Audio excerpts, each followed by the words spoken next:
घटना अमेरिका के न्यूयॉर्क की है, जब एक लड़की पुलिस वालों के पास पहुंचती है और वहां पर जाकर उसने पुलिस वालों को बताया कि एक आदमी ने उसे सेक्सुअली हरास किया है। पुलिस वाले अपनी चेयर पर बैठकर उस लड़की की कंप्लेंट लिखने लगते हैं और उसके बारे में जब पुलिस वालों ने पूछा कि आखिरकार वो कौन आदमी है, तो लड़की ने एक ऐसे व्यक्ति का नाम बताया जो कि वहां पर काफी ज्यादा फेमस था। पुलिस वालों ने अपनी पेन कॉपी एक साइड रख दी और ये बात लड़की से पूछी कि क्या सच में ही वही आदमी था। प्लीज आप उस व्यक्ति की आइडेंटिटी कंफर्म कर लीजिए, क्योंकि जिस व्यक्ति के बारे में आप रिपोर्ट दर्ज करवा रही हैं वो कोई नॉर्मल बंदा नहीं है।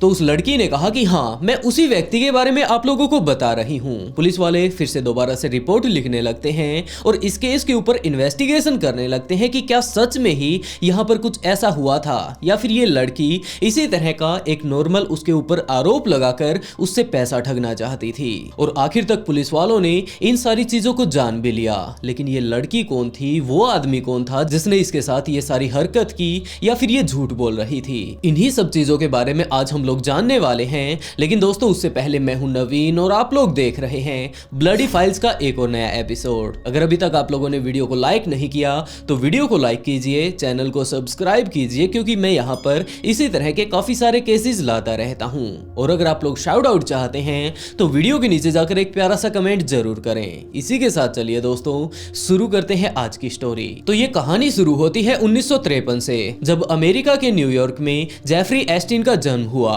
पैदा होने के बाद जैसे जैसे वो बड़ा होता है तो स्कूल में जाता है, अपनी सारी क्लासेस बड़े ही अच्छे से वो कंप्लीट कर रहा था। लेकिन जब तक वो अपनी 10th कंप्लीट करता, उसके माता पिता को पता चल चुका था कि इस लड़के को मैथमेटिक्स में और फिजिक्स में कुछ ज्यादा ही इंटरेस्ट है, और इन दोनों ही सब्जेक्टों के कितने भी उलझे हुए सवाल क्यों न हो, ये चुटकियों में उन्हें हल कर देता है। तो वो आगे चलकर इन्हीं दोनों सब्जेक्टों को, जिनके ऊपर उसकी काफी ज्यादा अच्छी पकड़ थी, उन्हें ग्रेजुएशन में ले लेता है। लेकिन 1974 आते आते जब तक उसकी ग्रेजुएशन कंप्लीट होती, वो बीच में ही अपनी ग्रेजुएशन छोड़ देता है और जाकर एक स्कूल में पढ़ाने लगता है, क्योंकि वो अब काफी ज्यादा अच्छा था मैथमेटिक्स में और फिजिक्स में। तो वो वहां पर इसी चीज का टीचर बन जाता है। उसकी इस पर इतनी ज्यादा अच्छी पकड़ थी कि उसके स्टूडेंट्स को भी वो बड़े ही नॉर्मली आसानी से पढ़ा दिया करता था, और उसके जितने भी स्टूडेंट थे एक बार जब भी उससे पढ़ लिया करते थे तो कोई भी दिक्कत नहीं आया करती थी। इन्हीं सारे कारणों के चलते वो धीरे धीरे कर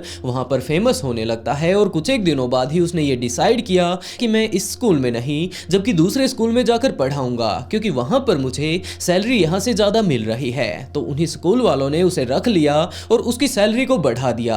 अब वो लगातार सिर्फ बच्चों को ही नहीं पढ़ा रहा था, जबकि अपने ऊपर भी काम कर रहा था, और फिजिक्स के ऊपर, मैथमेटिक्स के ऊपर खुद भी पढ़ाई कर रहा था। उसे पढ़ने का काफी ज्यादा शौक था, उसे मैथ में आने वाले नंबरों के साथ खेलना काफी ज्यादा पसंद था, और उसे बड़ी से बड़ी कैलकुलेशन करने में काफी ज्यादा मजा आता था। और इन्हीं सभी विशेषताओं के कारण उसे काफी ज्यादा अच्छा पैसा भी मिल रहा था। अपनी टीचिंग के कारण बच्चों को वो पढ़ाया करता था, और इसके अलावा कभी कभार वो ट्यूशन भी पढ़ा दिया करता था। पैसे की तो उसके पास कोई कमी नहीं थी, नॉलेज की भी कोई कमी नहीं थी, लेकिन उसके अंदर एक और ही कमी थी, और वो ये था कि वो टीनेज गर्ल्स को बड़े ही गंदी नजर से देखा करता था। वो काफी बार उन्हें सिड्यूस करने की कोशिश किया करता था, लेकिन ये सारी बातें उन लड़कियों को पसंद नहीं आई और उन्होंने जाकर उसकी प्रिंसिपल से कंप्लेंट कर दी। काफी सारी कंप्लेंट जब प्रिंसिपल के पास पहुंचती है तो प्रिंसिपल ने ये देखा कि इसे पढ़ाने का काफी ज्यादा अच्छा तजुर्बा है, लेकिन इसी तरह सिर्फ तजुर्बे के चलते मैं इसे नहीं रख सकता। ऐसे तो ये मेरे स्कूल की इमेज बिल्कुल ही खराब कर देगा,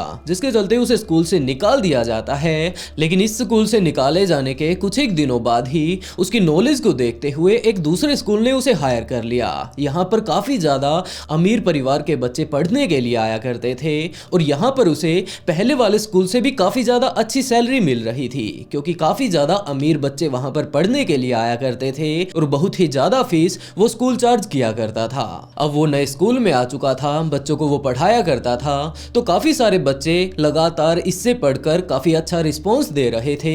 तो ऐसे पेरेंट्स भी मौजूद थे जो ये बात कहा करते थे कि हमारे बच्चे में अब काफी ज्यादा इंप्रूवमेंट हमें नजर आ रही है, तो हम इसके टीचर्स से मिलना चाहते हैं। और बच्चों के माता पिता जब जेफरी से मिलते तो वो काफी ज्यादा खुश होते कि हमारे बच्चे ने जब से आपने उन्हें पढ़ाना शुरू किया है काफी अच्छी परफॉर्मेंस की है। और इसी तरह बच्चों के पेरेंट्स से बात करते करते जेफरी की मुलाकात एलन ग्रीनबर्ग से होती है। इसका बेटा भी यहाँ पर इस स्कूल में पढ़ा करता था, और एलन भी आकर जेफरी से मिलकर यही बात कहता है कि मेरे बच्चे में पहले से काफी ज्यादा इंप्रूवमेंट आई है और इस चीज के लिए मैं काफी ज्यादा खुश हूँ। लेकिन जब एलन जेफरी से मिलता है तो उसने देखा कि इस बंदे के अंदर काफी ज्यादा नॉलेज है। वैसे भी अगर देखा जाए तो मुझे मेरी कंपनी में एक बंदे की जरूरत है जो कि शेयर मार्केट संभाल पाए, लेकिन उस टाइम उसने ज्यादा ध्यान इस चीज पर नहीं दिया।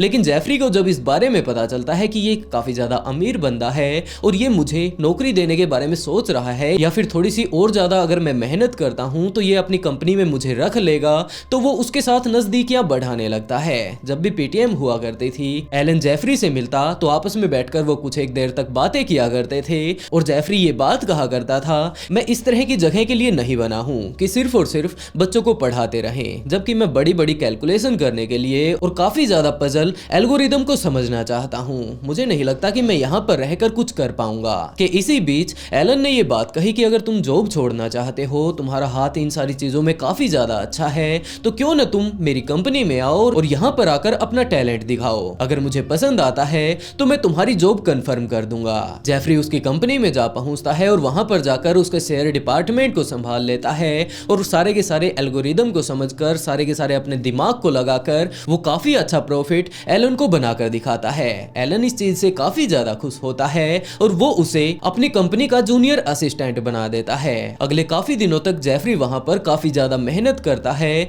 जिसके चलते इसकी कंपनी की ग्रोथ लगातार बढ़ती जा रही थी। दरअसल एलन और लोगों के पैसे शेयर मार्केट में लगाया करता था, उन्हें यह विश्वास दिलवाकर कि वो उनके पैसों में कुछ न कुछ बढ़ोतरी करके ही उन्हें लौटाएगा। और जेफरी तो इन सारी चीजों में एक्सपर्ट था ही, उसने सारे के सारे एल्गोरिदम को समझा, पूरे तरीके से शेयर मार्केट को समझा, कहां पर क्या कुछ उसे करना है, सारी चीजों को अच्छे से समझकर वो पैसे लगाया करता था। और इसी तरह चलते चलते वो काफी अच्छा परफॉर्मेंस दे रहा था, जिसके चलते एलन और ज्यादा खुश हो जाता है और उसने उसके सारे के सारे काम धंधों को देखते हुए कि किस तरह का ये मुझे रिस्पॉन्स दे रहा है, उसे अपनी कंपनी का पार्टनर बना लिया। क्योंकि जेफरी ने जब से आकर इस कंपनी को ज्वाइन किया था, इसमें लगातार बढ़ोतरी होती जा रही थी और एलन ऐसा बिल्कुल भी नहीं चाहता था कि इसे कोई और आकर और बड़ा ऑफर दे दे और उसके बाद ये पैसे के लालच में आकर उसके साथ चला जाए, जिसके चलते एलन ने जेफरी को अपना पार्टनर बना लिया और अब वो दोनों ही मिलकर काफी ज्यादा मेहनत करते हैं। और 1981 आते आते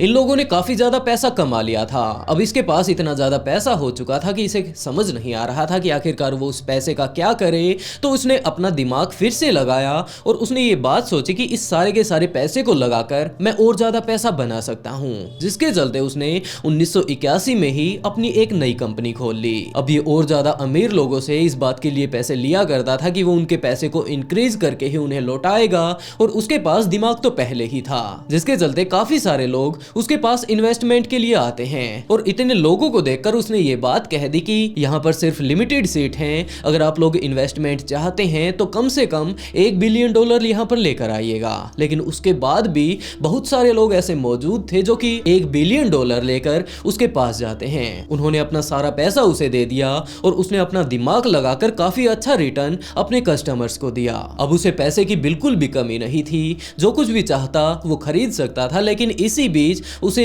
फिर से लत पड़ जाती है उन्हीं बुरी आदतों की जो कि एक टाइम में उसे स्कूल में रहा करती थी, और वो था टीनेज गर्ल की तरफ अट्रैक्ट होना। वैसे तो अब उसकी शादी हो चुकी थी, उसके घर पर उसकी वाइफ थी, लेकिन इस केस का जो सबसे बड़ा ट्विस्ट है वो ये कि उसकी शादी हो चुकी थी लेकिन उसकी वाइफ खुद और टीनेज गर्ल्स के पास जाकर ये बात कहा करती थी कि क्या उन्हें पैसे की जरूरत है। और जो लड़कियां आज के टाइम में पैसे के लिए स्ट्रगल कर रही थी, उन्होंने यही बात कही कि हाँ, हमें पैसे की जरूरत है। तो जेफरी की पत्नी उन लड़कियों के पास जाती और उन्हें ये बात कहती कि तुम्हें मसाज करनी है एक व्यक्ति की जाकर, अगर तुम ऐसा कर लेती हो तो वो तुम्हें एक बार मसाज करने के नाम के $200 दे सकता है। वो लड़कियां इस बात के लिए तैयार हो गई कि हाँ, कोई बात नहीं, सिर्फ मसाज ही तो करना है। तो वो लड़कियां जा पहुंचती है जेफरी के पास और उसकी मसाज करने लगती हैं। मसाज करवा लेने के बाद जेफरी उनके साथ जबरदस्ती करने लगता है और आखिर में उन्हें पैसे देकर वापस भेज देता है। लेकिन वापस भेजने से पहले भी वो ये बात कहता है कि अगर तुम और ज्यादा पैसा कमाना चाहती हो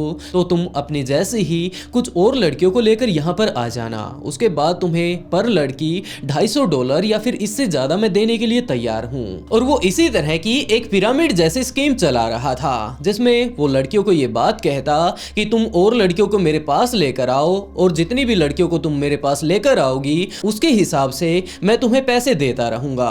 आधी लड़कियां ऐसी मौजूद थी जिन्होंने साफ इनकार कर दिया कि जो कुछ हमारे साथ हुआ है ऐसा हम किसी और के साथ नहीं होने देंगे, और काफी सारी ऐसी भी लड़कियां मौजूद थी जो कि इस बात के लिए तैयार हो गई, और उनमें से एक एक लड़कियां काफी सारी लड़कियों को वहां पर लेकर आती रहती हैं। इसी तरह 1 से 2 हुई, 2 से 5 हुई, और लगातार इन लड़कियों की संख्या बढ़ती जाती है। जेफरी के पास पैसे की कोई कमी नहीं थी, वो उनके ऊपर पूरा पैसा लुटा भी रहा था और अपनी अय्यासियां पूरी कर रहा था। उसका एक ऐसा दोस्त भी था जो कि मॉडलिंग के चलते काफी सारी लड़कियों को अपने पास रखा करता था, और उस टाइम मॉडलिंग के लिए लड़कियां काफी ज्यादा स्ट्रगल कर रही होती, तो वो उन्हें लेकर जेफरी के पास आ पहुंचता, ये बात बोलकर कि ये मॉडलिंग में तुम्हारा करियर बनवा सकती हैं, और वो लड़कियां उसके पास आ भी जाती थी। और उसके पास आने के बाद सारी लड़कियों का एक वही हाल होना था, और उनमें से काफी सारी ऐसी लड़कियां मौजूद थी जो कि और लड़कियों को यहाँ पर लेकर आया करती थी। ये बात कही जाती है कि जेफरी उस टाइम एक स्पेसिफिक जगह को ले चुका था जहां पर वो मॉडलिंग के नाम पर इसी तरह लड़कियों के साथ व्यवहार किया करता था, और काफी सारे ऐसे पॉलिटिशियन भी थे जो कि इसके इन सारे कारनामों में मिले हुए थे। उसके पास बहुत सारा पैसा हो जाने के बाद वो काफी सारे पॉलिटिशियन के साथ अपनी दोस्ती कर लेता है। उसके काफी अच्छे संबंध उन लोगों के साथ बन चुके थे, और एक तरह से वो काफी ज्यादा पावरफुल हो चुका था। लेकिन मारिया नाम की एक ऐसी लड़की भी मौजूद थी जो कि उसके ऐसे शिकार हो जाने के बाद सीधा पुलिस स्टेशन जा पहुंचती है, और वहां पर जाकर 2005 में पुलिस वालों को उसने सारी की सारी बातें बताई। पहले तो पुलिस वाले भी विश्वास नहीं कर पाते कि वो फेमस आदमी जिसके पास करोड़ों की संपत्ति है वो इस तरह के छोटे मोटे काम करता होगा, और वो उस लड़की को पूरा कंफर्म करने के लिए बोलते हैं। लेकिन वो लड़की अपनी बात पर अड़ी रहती है, और उसकी ऐसी बातों को सुनकर पुलिस वाले सीधा उसी जगह पर जा पहुंचते हैं जहां पर जेफरी ने उस लड़की के साथ ये सारे कारनामे किए थे। और वहां पर जाकर जब पुलिस वालों ने पूरी तहकीकात की तो वहां पर काफी सारी ऐसी वीडियो और फुटेज उन्हें मिलती है जिनसे उन्हें विश्वास हो गया कि ये आदमी सच में ही यहाँ पर कुछ एक इस तरह के कारनामे कर रहा था। उसके ऊपर केस चलने लगता है, लेकिन जेफरी के पास पैसे की, पावर की कोई भी कमी नहीं थी, जिसके चलते उसने थोड़ी सिफारिश लगवाई और उसके बाद एक काफी अच्छा वकील हायर कर लिया। वो वकील उस टाइम वहां पर सेलिब्रिटी हुए या फिर पॉलिटिशियन हुए जिनके पास काफी अच्छा पैसा है, उन्हीं के केस लिया करता था। और ये बात भी रही थी उसकी कि उसने जो केस ले लिया है वो बहुत ही कम इन केसों को हारा करता था। तो उसके बाद जेफरी उस वकील के पास जाता है और वकील ने जितने भी फीस अपनी मांगी थी जेफरी ने वो फीस उसे दे दी, और उसके बाद उसका वो वकील कोर्ट में आकर ये बात साबित कर देता है कि जितनी भी लड़कियों के यहाँ पर फोटो मिले हैं, वीडियो मिले हैं, ये सारी की सारी प्रोस्टिट्यूट थी और अपना काम करने के लिए ये यहाँ पर आई हुई थी। लेकिन इनकी शायद हो सकता है एक गैंग हो जिसके चलते इन्होंने एक अमीर आदमी को फंसाने की कोशिश की हो, और उसने इन सारी चीजों के वहां पर पूरे सबूत पेश किए, और उसके बाद यही बात साबित हो पाई कि जेफरी बिल्कुल निर्दोष है। वैसे तो उसे ऐसे कारनामों के चलते कि उसने वीडियो वगैरह क्यों बनाई 18 महीनों तक उसे जेल में रहना पड़ा, लेकिन जेल सिर्फ और सिर्फ नाम मात्र की थी, क्योंकि वो हफ्ते के 6 दिन अपने बिजनेस के सिलसिले के नाम पर जेल से बाहर ही रहा करता था। और धीरे धीरे जैसे जैसे टाइम बीतता है उसकी ये सजा और ज्यादा कम कर दी जाती है। लेकिन एक लड़की इस बात के लिए बिल्कुल भी मानने को तैयार नहीं थी, और वो अगले काफी सालों तक यूं ही अपना केस लड़ती रहती है। जेफरी की भी हवस यहीं पर नहीं रुकने वाली थी, और वो आगे भी यूं ही काफी सारी लड़कियों को अपना शिकार बनाता रहता है। और वही लड़की इस टाइम भी अपना केस लड़ रही थी, और जितने भी नए विक्टिम आ रहे थे उनको अपने साथ ले रही थी, जिसके बाद ये केस लगातार चलता रहता है। और 2019 आते आते जेफरी को फिर से गिरफ्तार कर लिया जाता है। अब जितने भी सबूत वगैरह थे, जितने भी विक्टिम वगैरह थे, उन सारों को जब फिर से कोर्ट में पेश किया जाता है तो ये बात प्रूव हो गई कि इसने काफी सारी लड़कियों को अपना शिकार बनाया है, और उसमें भी 36 लड़कियां ऐसी मौजूद थी जिनके सारे के सारे सबूत वहां पर मौजूद थे। लेकिन जब इस केस के ऊपर और ज्यादा अच्छे से छानबीन की जाती है तो पता चलता है कि इस केस में करीबन 1000 से भी कहीं ज्यादा लड़कियां इसका शिकार बनी है। उसे जेल में भेज दिया जाता है, लेकिन जेल में जाने के कुछ एक दिनों बाद ही उसके सेल में मौजूद एक दूसरे व्यक्ति के साथ लड़ाई हो जाती है, और लड़ाई में वो जेफरी की गर्दन पर एक तेज हमला कर देता है। वो वहां पर इंजर्ड हो चुका था, और उसके बाद जब उसे हॉस्पिटल पहुंचाया जाता है तो वहां पर उसे डेथ घोषित कर दिया जाता है। लेकिन ये काफी ज्यादा अजीब बात थी जिस तरह से उसे मार दिया गया था, क्योंकि जेफरी की सेफ्टी के लिए 2 गार्ड वहां पर मौजूद थे, सारे के सारे सीसीटीवी कैमरा वगैरह लगे हुए थे।